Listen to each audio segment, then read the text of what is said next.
घरकुल योजना ही गोरगरिबांसाठी सरकारची महत्त्वाकांक्षी योजना, पण नाशिक जिल्ह्यातील नांदगाव पंचायत समिती अंतर्गत हीच योजना बलनीय भ्रष्टाचाराचं साधन। अधिकारी गांधारींच्या भूमिकेत डोळ्यावर पट्टी बांधून बसल्यासारखे आणि खरी गरीब जनता घरासाठी भटकंती करते। ज्याच्याकडे आधीच पक्की घरे आहेत त्यांनाच नवे घर मंजूर होत आहे। या गंभीर अन्यायाविरोधात राहिले ग्रामपंचायतीचे माजी सदस्य 10 सप्टेंबर पासून उपोषणाला बसणार आहेत। प्रधानमंत्री आवास योजना ही खरं तर प्रत्येक गरजवंत कुटुंबाला स्वतःचं घर मिळावं म्हणून सुरू झाली, पण नांदगाव पंचायत समितीतील घरकुल योजना अधिकाऱ्यांनी या योजनेला चिरडून टाकल्याची गंभीर आरोप जनतेकडून होत आहे। 24 जानेवारी 2024 रोजी दाखल झालेला तक्रार अर्ज आजतागत रखडलेलाच आहे। तब्बल 14 महिने अधिकारी निद्रिस्त आहेत। कुंभकर्ण 6 महिने झोपायचा, पण हे अधिकारी त्याहूनही पुढे गेलेत असा टोला ग्रामस्थ लगावत आहेत। ज्यांच्याकडे आधीच पक्की घरे आहेत त्यांना पुन्हा नवे घर मंजूर केले जात आहे, तर खरी गरीब जनता वंचित राहते। यामुळेच ग्रामपंचायतीचे माजी सदस्य आता लोकशाही मार्गाने उपोषणाला बसणार आहेत। 10 सप्टेंबर पासून हे उपोषण सुरू होणार असून तालुक्यात मोठा राजकीय व सामाजिक वादळ उठणार असल्याची चिन्हे दिसत आहेत। नवीन जिल्हा परिषद अधिकारी नुकतेच रुजू झाले आहेत। भ्रष्टाचार आणि चिरीमिरीच्या कचाट्यात अडकलेल्या घरकुल योजना अधिकाऱ्यांवर काय कारवाई होते याकडे संपूर्ण तालुक्याचे डोळे लागले आहेत। माझे नाव मुक्ताराम रतन बागुल।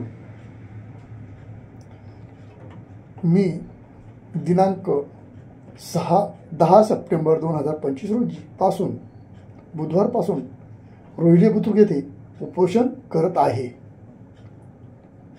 या सदर उपोषणासाठी माझ्या विविध मागण्या आहेत। त्यापैकी मुख्य प्रमुख मागणी म्हणजे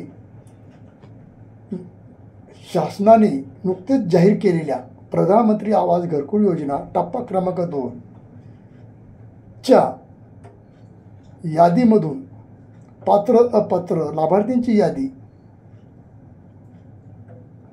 पाठवण्यात यावी असे आदेश नांदगाव पंचायत समितीने रोहिले बुद्रुक ग्रामपंचायत दिले होते।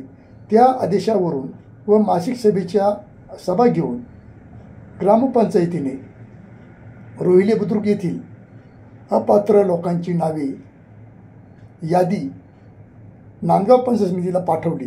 10 सप्टेंबर रोजी रोहिले येथील ग्रामपंचायत सदस्य मुक्ताराम बागुल हे आपल्याकडे उपोषणास बसत आहे। घरकुल योजनेअंतर्गत बराचसा मोठा प्रकार घडलेला आहे, याच्यावर तुमचं काय मत आहे? मी गणेश बागाचे बेगाडे, पंचायत समिती घरकुल विभाग सहाय्यक कर्मचारी।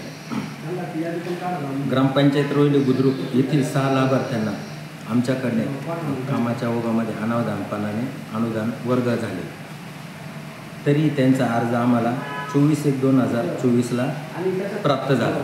त्यावर आम्ही त्यांना 12/3/2025 कारवाई करण्याचे आदेश काढले आणि त्यानंतर मुक्ताराम श्री माजी ग्रामपंचायत सदस्य हे उपोषणात बसत आहे, तरी त्यांनी उपोषणात बसू नये आणि त्यांना त्यावर आम्ही परावृत्त करतो की बसू नये त्यांनी। त्यासाठी आम्ही ज्या लाभार्थ्यांना आमच्याकडनं अनुदान वर्ग झाले तर त्यांच्यावर आम्ही त्यांच्या काही मालमत्ता असेल त्याच्यावर आम्ही शासकीय बोजा चढवण्यासाठी पत्र दिले। गोरगरिबांच्या डोक्यावर छप्पर मिळावं यासाठी सुरू झालेली योजना अधिकारी आणि भ्रष्टाचाराच्या तावडीत अडकली आहेत। 10 सप्टेंबर पासून सुरू होणाऱ्या या उपोषणानंतर प्रशासन जागं होते का की पुन्हा एकदा जनता भ्रमनिरासाच्या गर्तेत लोटली जाते याकडे आता सर्वांचं लक्ष लागलं आहे।